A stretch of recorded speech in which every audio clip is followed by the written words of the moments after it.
Good afternoon, everyone. We're just waiting for more folks to join and then we'll get started.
Again, we'll get started in just a minute, just waiting for more folks to join.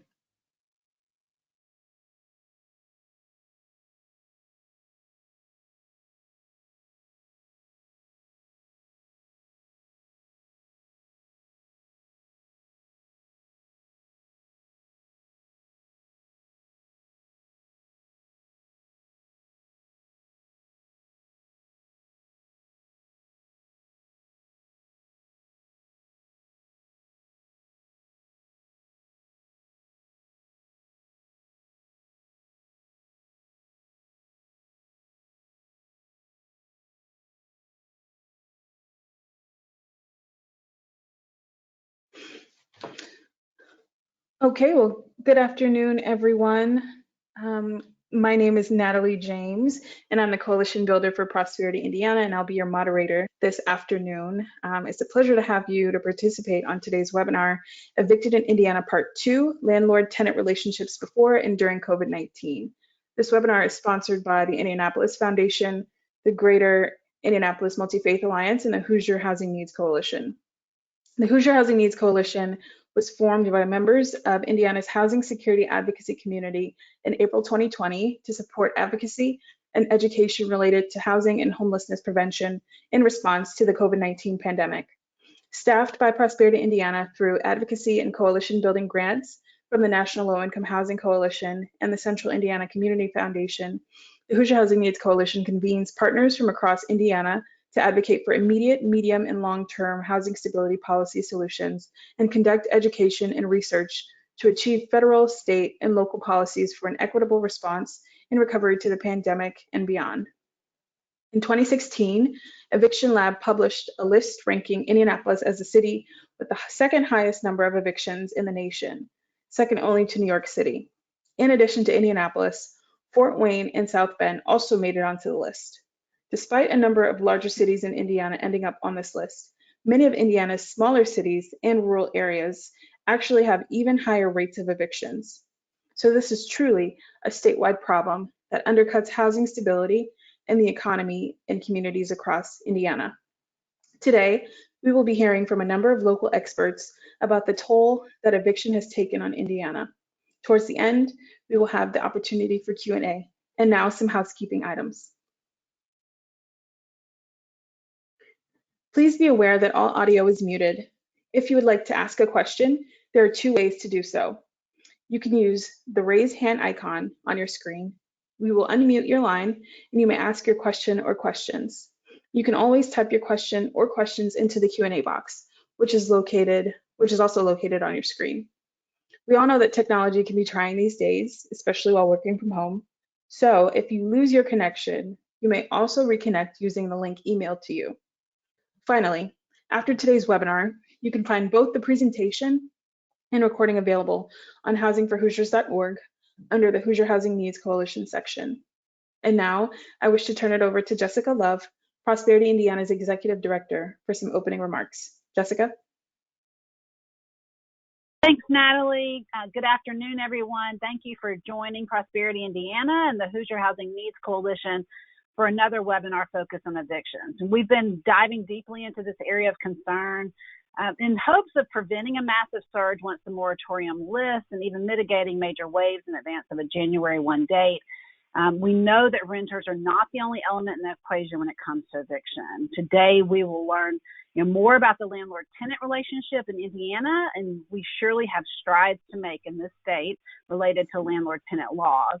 And I know our presenters will share more about that. Also in the meantime, I, for one, hope that we can also learn how landlords can balance the business of property management with compassion for those experiencing these hard times more deeply. And as I've said before, housing instability always affects communities. But during a pandemic, it can create a cascade of public health concerns that further impact us all. So thank you all for being here, for helping us to stand in the gap, for being part of the solution. I'm thankful for our team at Prosperity Indiana, for staffing the coalition, for pulling together this webinar, and for our partners in this work who are willing to share today. We could not do our work without our members, our partners, and the support of our funders. We are very thankful to have Indianapolis Foundation, which is an affiliate of the Central Indiana Community Foundation, supporting our work through the Opportunity Starts at Home Indiana campaign related to increasing rental assistance to improve housing stability for the lowest income residents in our community through coalition building, and then also informing eviction prevention efforts like this during this critical time. And so now, without further ado, I will hand it back over to Natalie to introduce our speakers for today. Natalie? Thank you, Jessica. For more than 30 years, Prosperity Indiana has mobilized members to create economic opportunities and improve social conditions, particularly for Hoosiers who are most disadvantaged.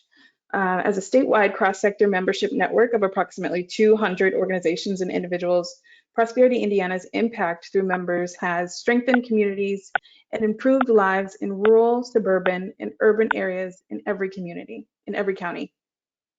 It is our mission to build a better future for our communities by providing advocacy, leveraging resources, including providing training and consulting services, and engaging an empowered network of members to do this important work.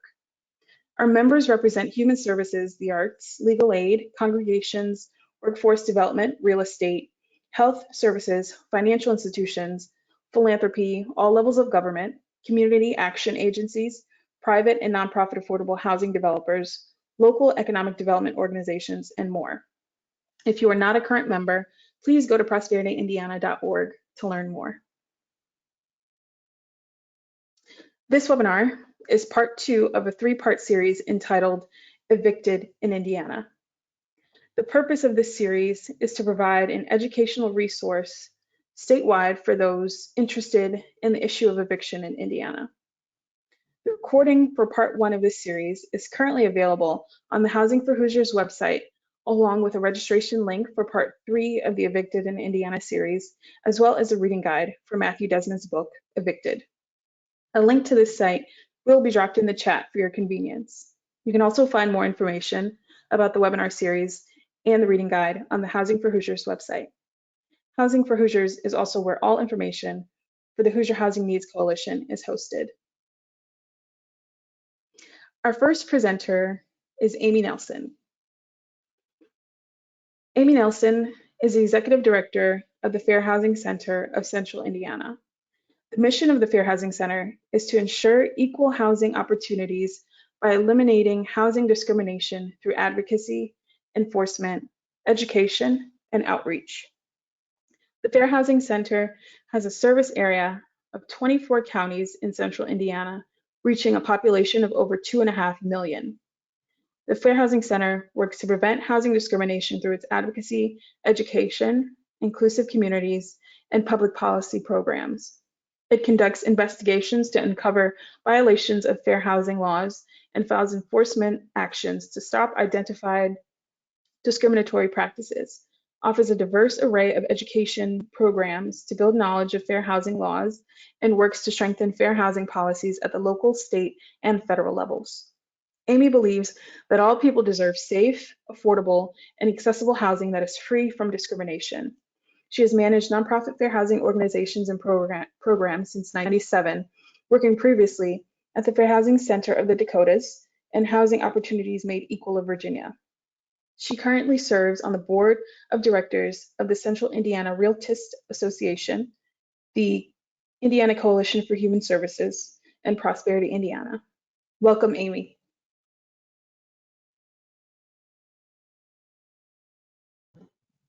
Thank you so much, Natalie, and thank you to Prosperity Indiana for inviting me here today. I have some slides put together that I believe are going to be distributed.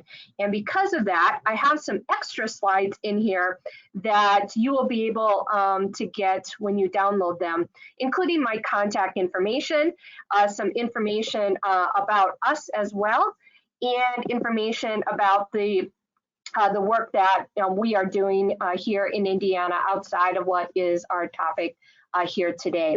So just a quick reminder, if you are not familiar with fair housing laws, the Federal Fair Housing Act was passed in 1968. What it currently states is it's unlawful to discriminate due to somebody's race, color, national origin, religion, gender, disability, or because they have children within the home in any type of housing-based transaction. So with that in mind, in my limited time that I have here today, let's talk about evictions. And in looking at evictions, we need to remember, we've heard some of these stats, but I wanted to make sure this was provided just because some of the people that are coming into this particular training may not be familiar with the history of evictions that we have in our state.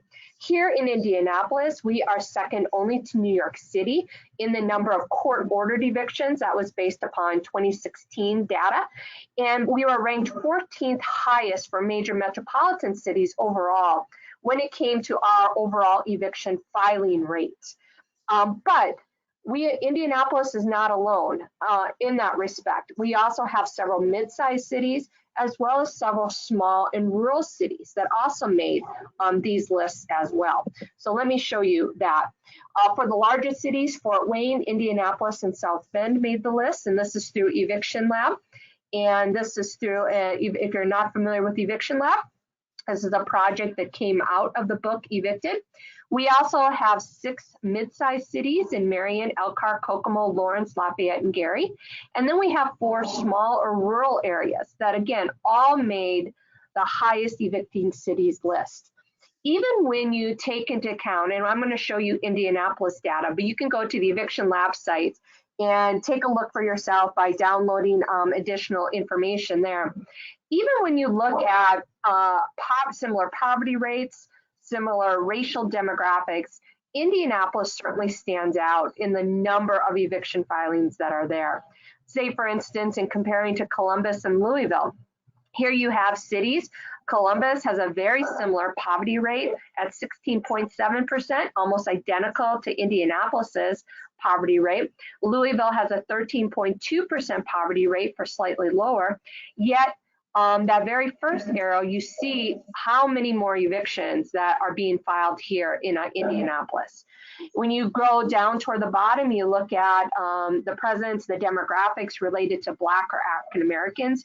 You see that the cities, particularly Columbus, is again very similar. Louisville has a slightly lower African American or Black population, but yet again, these eviction filing rates are so much lower compared to our filing rate of 7.2%. Comparing to 2 other cities, Detroit and Milwaukee. Here again, looking at poverty rates, Detroit has a poverty rate that's almost double what Indianapolis's is, yet its filing rate is 2% lower than Indianapolis's for evictions.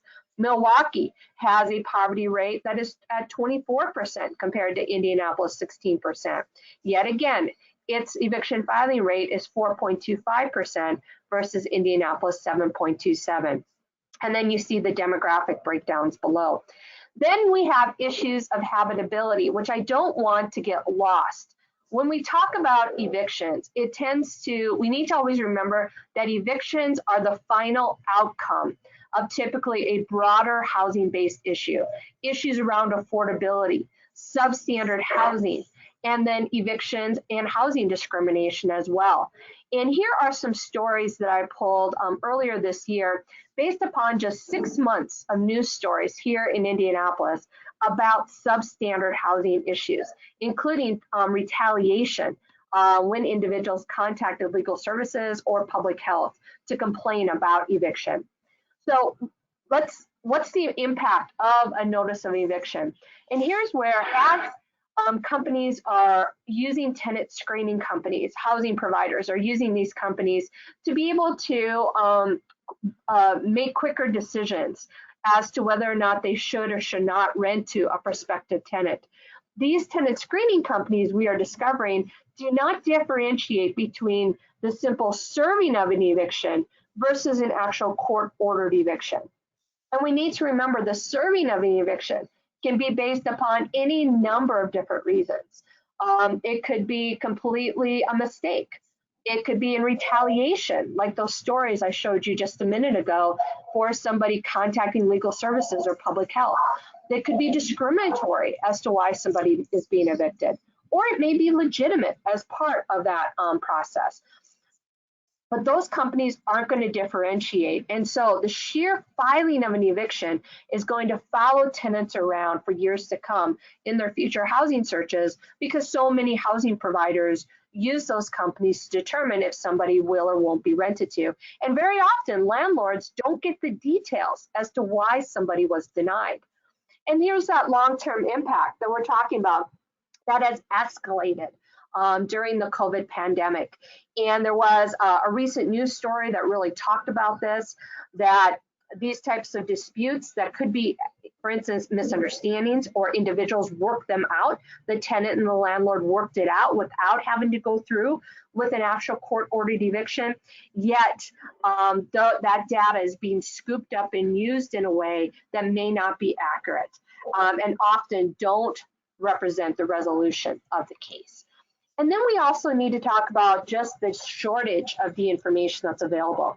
Here in Indiana, for instance, it's very difficult to get access to our court records to try to determine rates of eviction and to try to differentiate that. Other states, it's much more easier to get access to that court area data.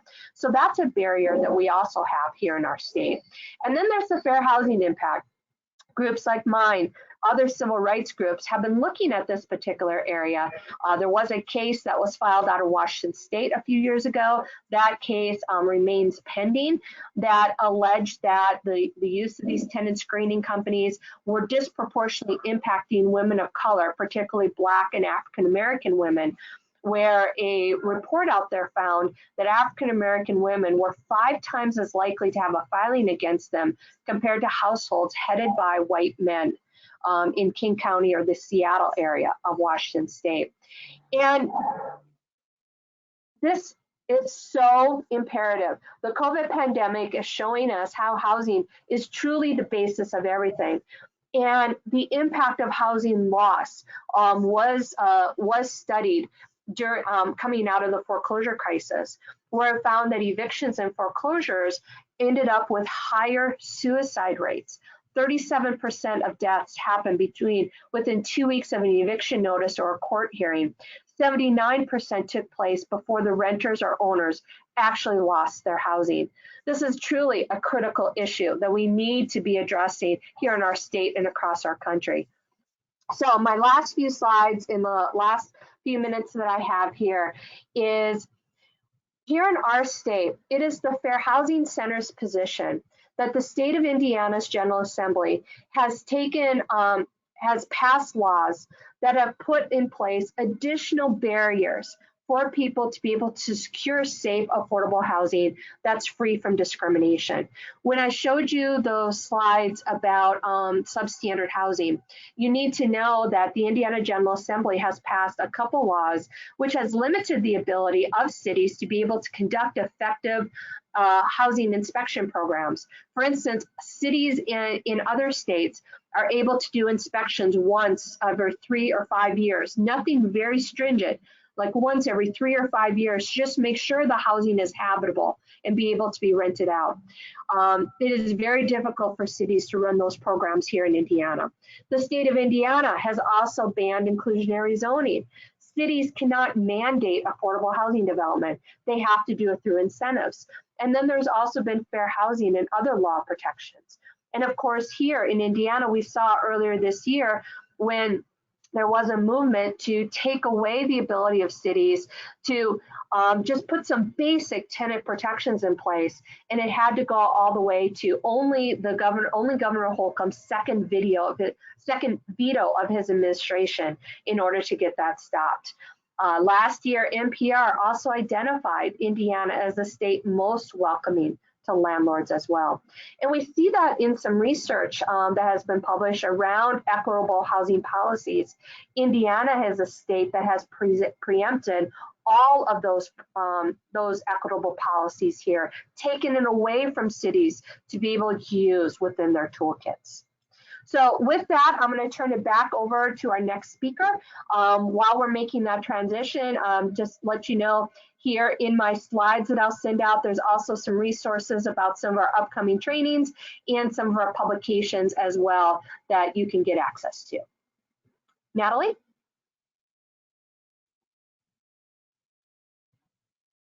Thank you so much for that, Amy. That was such great information. And again, Amy's information in the chat and will also be online when we post her slides. Our next speaker will be Sarita Cabell, who is the Executive Director of Memorial Community Development Corporation. Sarita is committed to utilizing her administrative skill sets to inform, lead, and guide individuals, organizations to increase productivity and efficiency. Ms. Cabell was born and raised in Evansville, holds a Bachelor of Science and a Master of Science degrees from the University of Evansville. She has over 24 years of experience working with nonprofits. Ms. Cabell has worked with a local consulting firm to provide additional training and services to other nonprofits.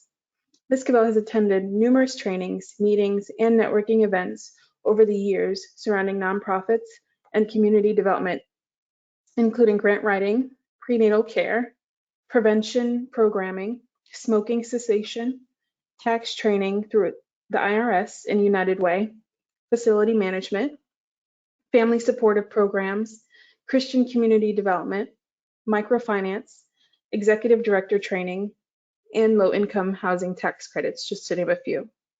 During her career, Ms. Cabell has continued to try to be a resource to the community by serving on boards, committees, and as an available aid or guide to individuals. She has been a board member of the Substance Abuse Council of Vanderburgh County, the University of Evansville African American Alumni Association, the University of Evansville Alumni Association, and the United Way of Southwestern Indiana.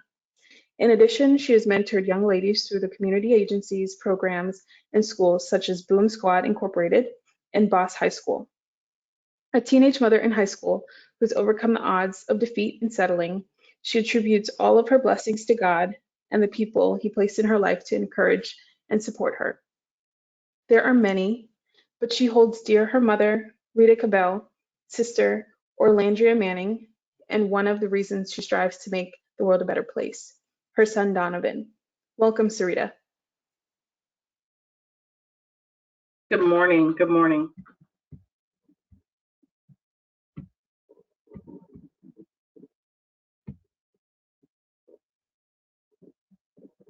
Let's see here. Am I sharing my screen okay with you guys?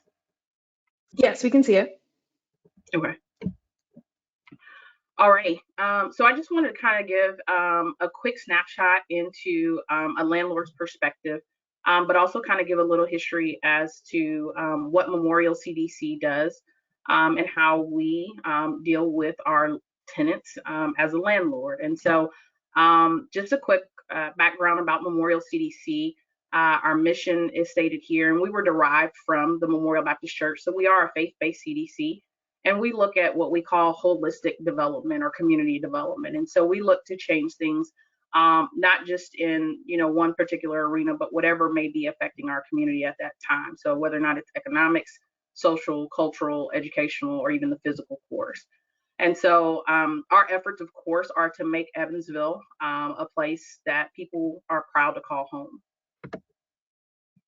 So we've been operating since 1994.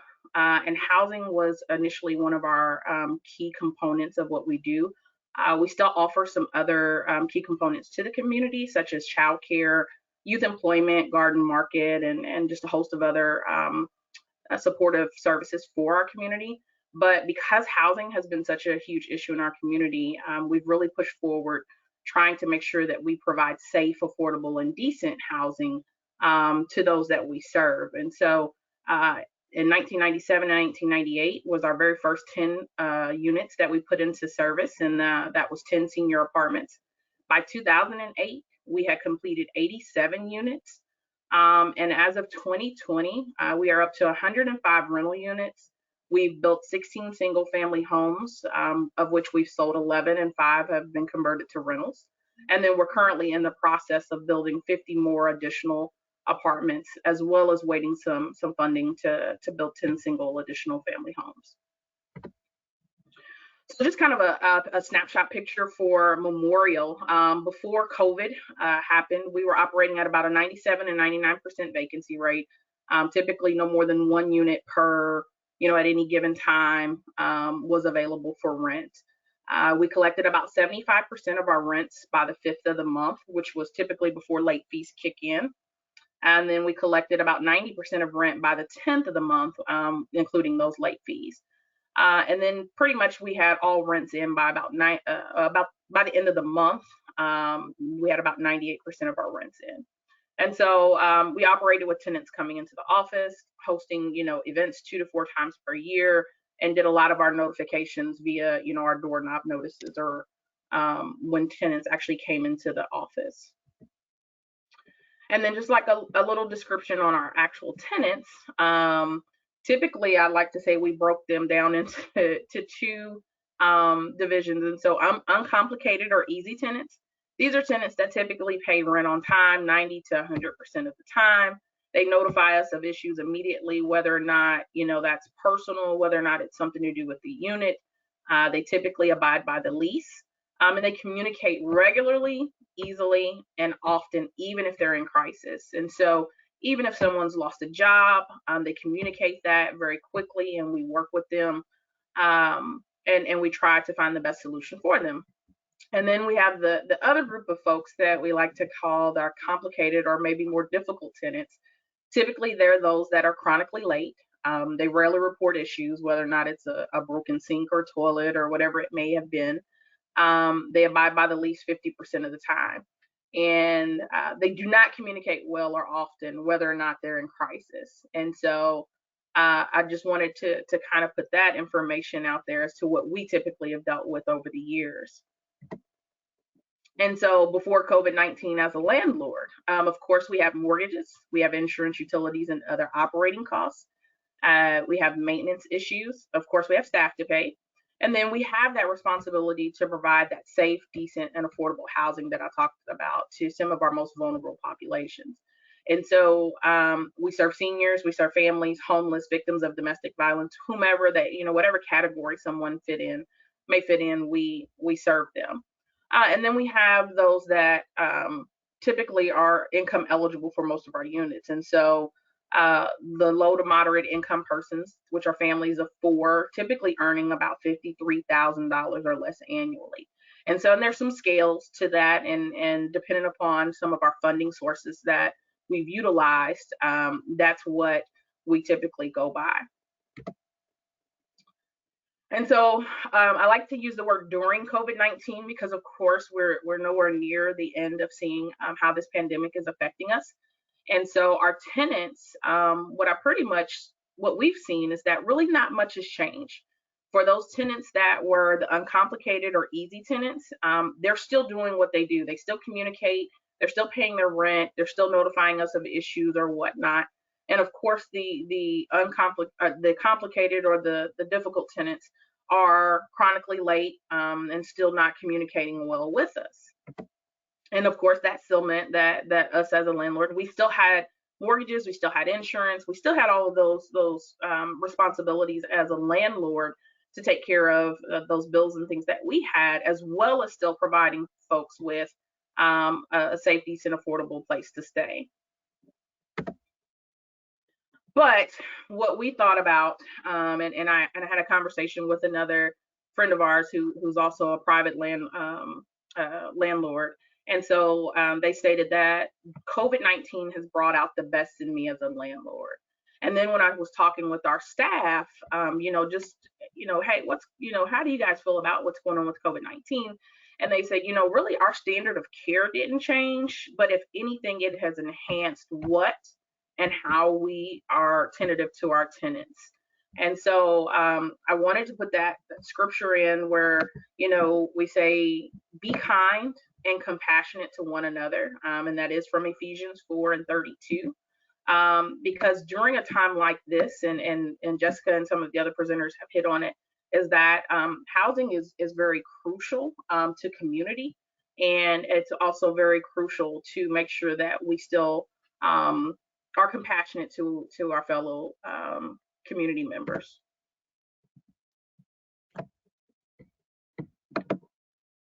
So what did change for us? So we had to make some adjustments, and so we had to be more aggressive with trying to ensure that tenants knew we were on their side. Again, it's only relevant for us to be able to help you so that we can also make sure that we're doing okay. And so, we don't want we don't want to have to file an eviction. We don't want to have to talk about things that may make you feel like you're going to lose your home and your place of peace during one of the most stressful times that probably any of us have experienced in life. And so we had to get very aggressive in letting them know that we were on their side. And one of the ways in which we did that was we got a little bit more creative and just more intentional in the ways in which we distributed information. We started health and wellness checks, in particular with our seniors. So each week we would make sure that they knew they could call us if they had any issues and leave us a voicemail. And then we actually literally partnered with another agency to drop off meals to them once a week. And then for any type of errands that they needed to run, instead of them going out and doing those things, then we asked them to contact our office, and then our staff would do those runs for them. So whether or not it was grocery store runs, to the post office, to the bank, things that we were able to do and help them out, just to kind of make sure that they were able to stay safe and stay inside the home, was some of the things that we wanted to do. And then we had to look at really educating our tenants with correct information. What does a moratorium really mean? What do you have to have, or what do you need to go and get help? And then that kind of played into more of what we call case management.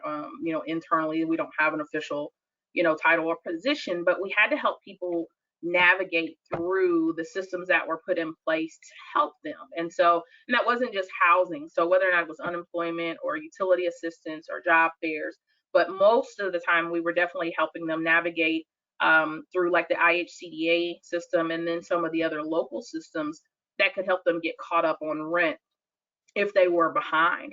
But some of them weren't behind. And so it was just helping them navigate through some of the other tools and opportunities and resources that were available to people within our community. And then we just look to provide as much relief as possible. And so essentially, we've always accepted partial payments when we can, but we were just really intentional of making sure that tenants knew that. So if you needed to bring me $100 every week or $200 every payday or whatever it may have been, letting them know that we were crucial in letting them make those partial payments, and then waiving the late fees. And so that's always an option to do, of course, as a landlord. It's a way in which you can make some additional resources, and you typically have a budget where you budget in. You anticipate that some folks are going to be late, and you're going to anticipate getting those extra fees. But it's not our main source as a faith-based and as a nonprofit. We don't look to just say, okay, I'm going to gouge a tenant in late fees. So if we can have a conversation, if we can get together and make the best plan for you, that having a best plan for our tenant made it the best plan for us. Ultimately, we like to have what we call like a family. And so we don't want to have to turn over a unit. We don't want to have to put anyone out. or formally evict them. So as much as possible, we try and ensure that that's not what we do.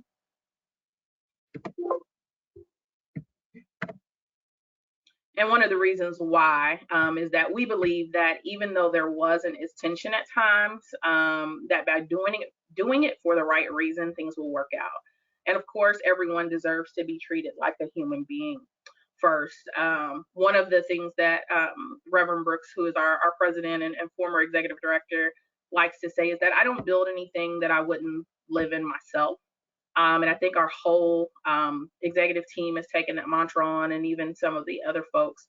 And so one of the best things that you can do to treat someone like a human being is, one, if this is your service and this is your what you provide, then you provide a great place to be called home. But then you have that communication with them, and so that I'm not looking at you as a number or as a statistic, as a dollar sign or whatever it may be. I'm looking at you as a human being first. And so because of that, I know, the moratorium is there, but we don't have anyone that is officially waiting to be evicted. Now, we did have a tenant who did skip out on us, just no warning, no notice, but they were already one of those tenants that was in trouble before the pandemic. And so, other than that, everyone else has made the strides, whether or not it's through local resources or state resources, or even just securing additional employment during the COVID time, has gotten caught up. And so majority of our tenants have paid their rent on time during the pandemic or made those successful payment arrangements.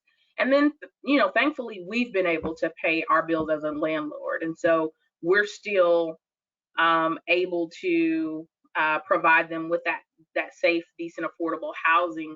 And we're still able to pay our staff and take care of all the things that we have to do on the back end as a landlord.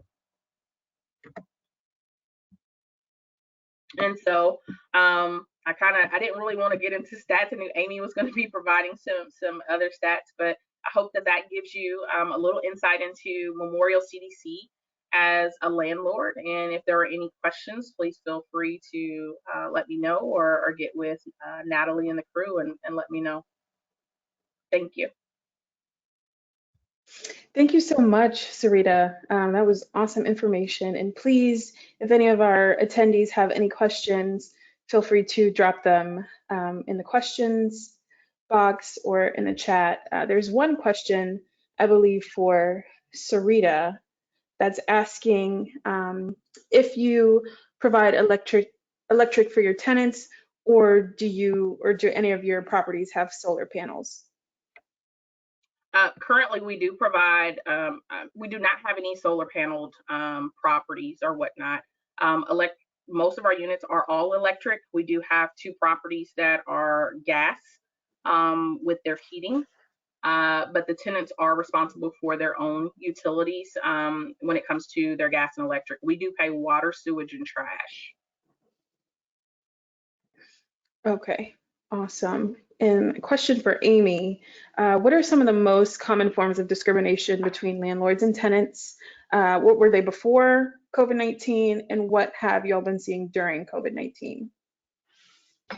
So here in Indiana, when it comes to housing discrimination, our numbers are similar to national numbers, where disability is the most common protected class that's alleged when it comes to housing discrimination complaint filing, followed by race, and then it becomes kind of a mix of gender, national origin, and families with kids within there.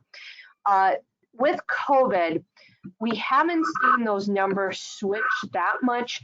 We have seen more gender-based type complaints coming to our office as well as the national level. And that's, fairly common whenever the market is taxed or pressure is put on the market. You tend to see discrimination increase. And in this case, we have had some additional incidents of sexual harassment, primarily against women who suffered COVID-related job loss and were struggling to pay their rent. We did file a case earlier in the summer that we are in process, of resolving on one of those such matters. So has it changed much under COVID? Not necessarily that much. It's just that more complaints are coming in. Okay, thank you, Amy. And Sarita, we have another question for you. How much do you think your COVID responses were successful due to your previous work in building the culture of care between you and landlords and your tenants, you as a landlord and your tenants? And how would you say this culture was created prior to COVID? Prior to COVID, I'll kind of answer that first. Again, just because of the model of what we've tried to build with Memorial CDC. And so, being a faith-based organization, yes, you have your rules and your regulations to follow. And so you try to adhere to those as best as possible. But we always have had that compassion factor. And so, there have been times where people have come to us and they've had evictions on their records, and it may not have been the full 3 years or whatever the time frame is that we say, but we go ahead and give them the opportunity. I would say that that culture has kind of been created to where, and it can almost be a detriment at times because sometimes people tend to take advantage. But typically speaking, most folks are pretty grateful for the opportunity and sometimes end up becoming some of your best tenants. The new culture, I would say, in particular with our seniors, it is really probably won us over with them. We were always kind of, particular about making sure that their needs are always taken care of. But having someone to come and check on them when it's, during a time where it was almost kind of, your friends and family can't come over. And even though we were knocking on a door with masks and gloves and just dropping off dinner, just the additional support and knowing that they could call us. Sometimes we get the seniors that would call, I think just to have someone to talk to. They didn't really need to go or have anything particular from the store, but it was just the thought of that I can actually call over here to the office and a couple of the folks, somebody will take my message or talk to me and then just run and grab whatever it is I need.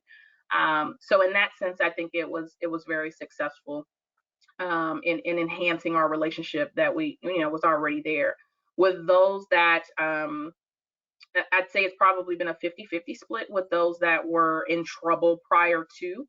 Again, like I said, we had that one that kind of skipped out on us before we were even really able to communicate and help them. But there have been a couple of others that were on that, wishy-washy, not necessarily paying rent on time. But now that we've helped them to navigate through some of the other systems to get them caught up, then they're becoming more on that good side of being a good tenant. They're communicating more. So they're communicating with us what's going on with them.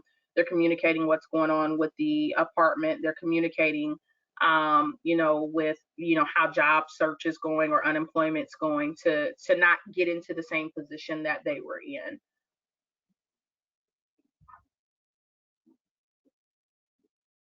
Okay, thank you, Sarita. Let me see if I can answer some of these hand raised questions. Barbara, I believe you had your hand raised. If you want to unmute and ask your question, Barbara Williams.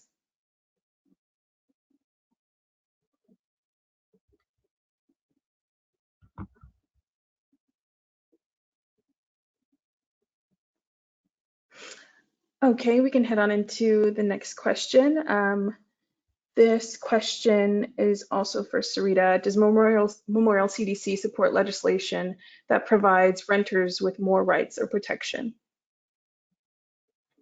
I would say yes. I mean, we're pretty heavily regulated because most of our funding for our housing has come through affordable housing tax credits or HUD via, home dollars. Just a lot of regulation that we already have to go through. So it was really surprising for me when Amy gave the stat that some places don't have to have inspections for 3 to 5 years. We have to have things annually, and because we have layers of those funding, sometimes we're getting inspected by up to 3 to 4 funders within a year. So short answer, yes, we would support that. Okay. And one more question about, are there organizations like Memorial CDC in Indianapolis? So yes, there are a number of different community development corporations, and we can drop a link to probably the Indiana Housing Community Development Authority has a list of community development corporations, or we'll try to find that list somewhere here. Are there any other questions? Pablo, I believe you have your hand raised. If you'd like to ask your question.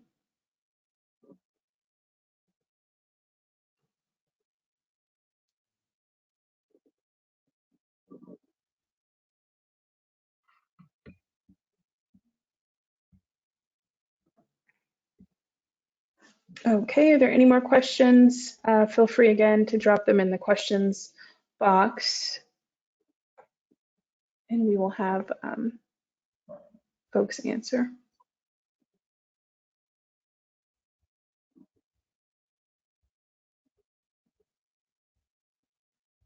Oh, saying you can't unmute. Okay.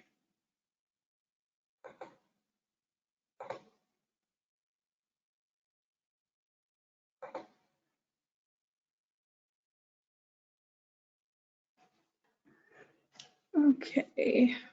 Michaela, would you mind trying to unmute Pablo so that he can ask his question?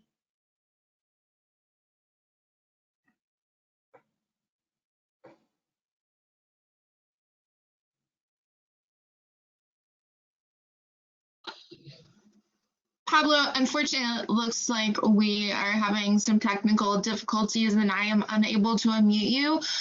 Can you go ahead and please type your question in either the Q&A box or the chat? I apologize for this.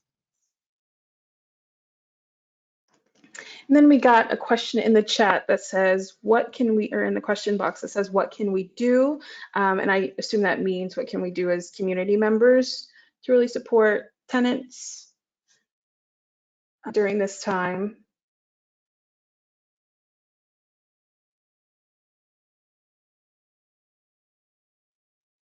And that's open for either Amy or Sarita to answer.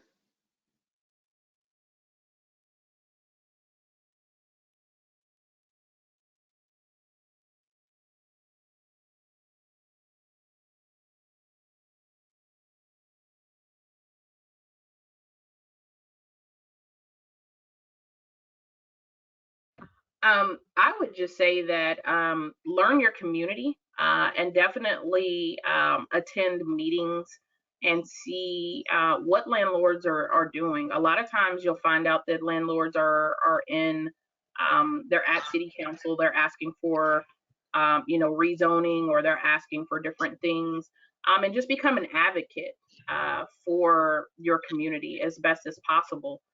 Stand up for those tenants. If you see slum housing or bad housing, speak up against those and help provide that support where you can.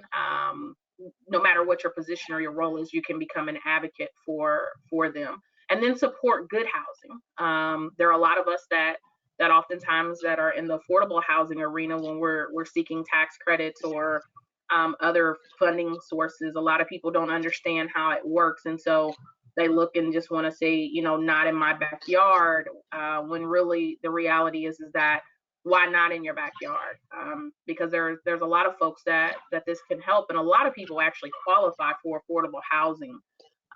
So support the good landlords and the good developers, but also be vocal and be an advocate against those that are not so good. Sarita answered this, so well. I don't have a whole lot to add except to say, join the Hoosier Housing Needs Coalition so that you get updates, particularly as we head into the next General Assembly around housing-based issues, because we're expecting there to be some housing bills, and we need people speaking to their legislators about housing-based needs across our state. And just, stay informed, seek out information through, venues such as this and, others to just learn about the housing needs that are taking place within your community. You may not be aware of how restrictive housing is, particularly toward the rental sector, about affordability problems, substandard housing problems, discrimination, evictions.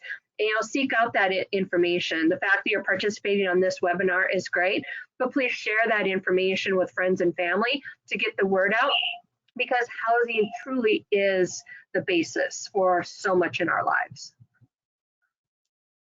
Thank you so much, Amy. And we have a question from Pablo. He put it in the chat. So he says, I will be tasked with trying to recruit landlords to participate in a housing assistance program through a nonprofit. The housing assistance program will pay rent for a client. Because of the stigma against the housing insecure persons that our nonprofit helps, landlords are hesitant to join the program. What advice would you give someone who is trying to get landlords to get on board with this type of program? I'll try to at least start on this if Sarita wants to add anything. This is a tough barrier in our state. Here in Indiana, receipt of source of income or receipt of public assistance is not protected under housing discrimination laws.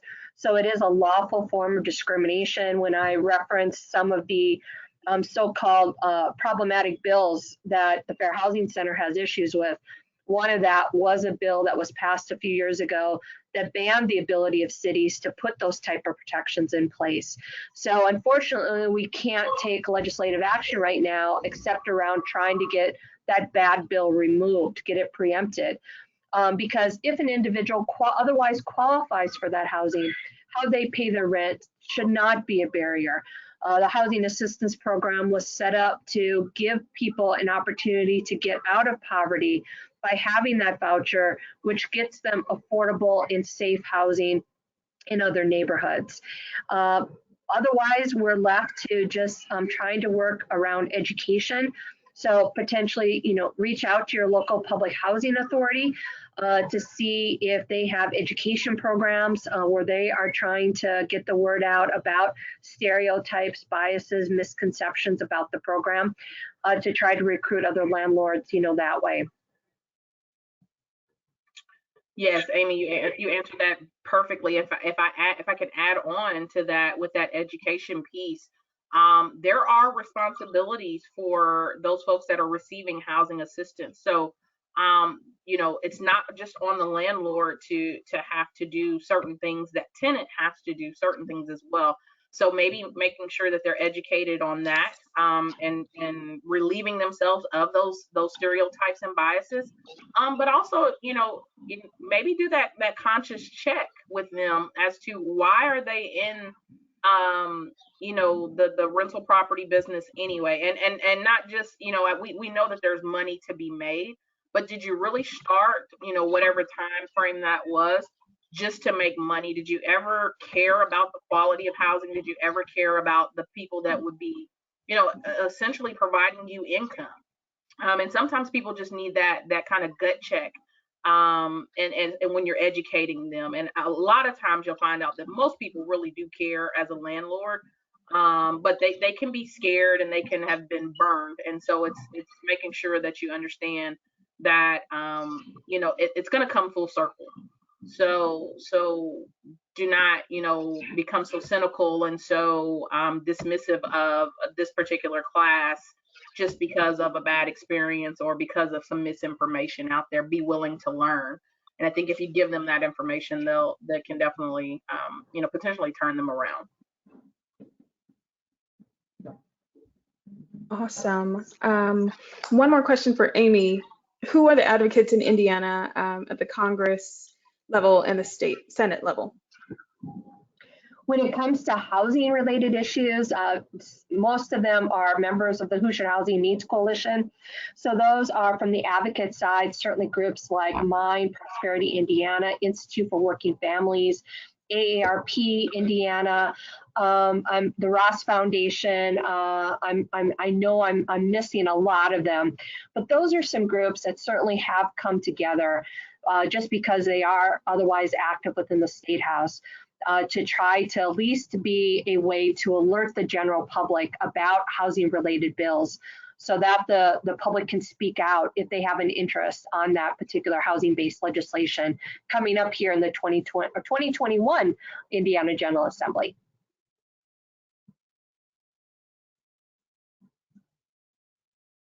Thank you, Amy. And I have one more question here. I have a question about affordable housing for people with a past criminal history, evictions, and disabilities. Where can they find housing in Indianapolis? Is there a particular agency that is best to direct them to?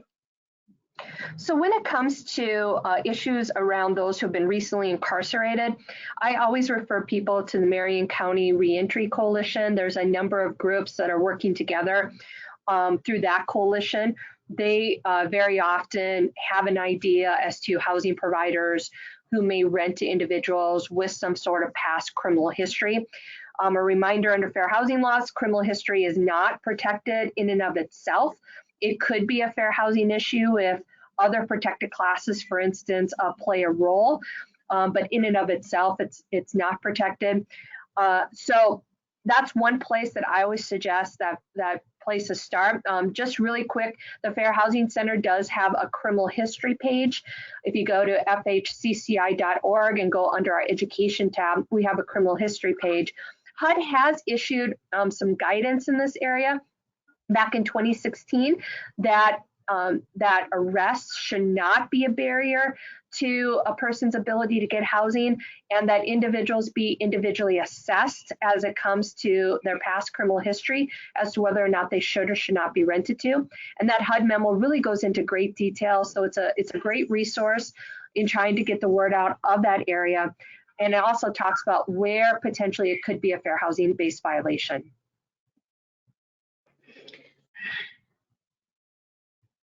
Thank you so much, Amy, and thank you to both you and Sarita for presenting here today. And thank you to all the attendees.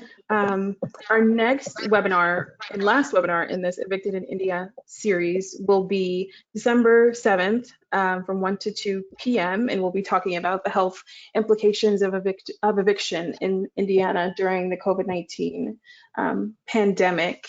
And if you'd like more information to sign up, please visit the Housing for Hoosiers website that's listed here. There's also a link in the chat to the website. And if you have any other questions for the attendees or myself, please feel free to reach out to njames@prosperityindiana.org. Thank you everyone for attending and have a great afternoon. Thank you for having me.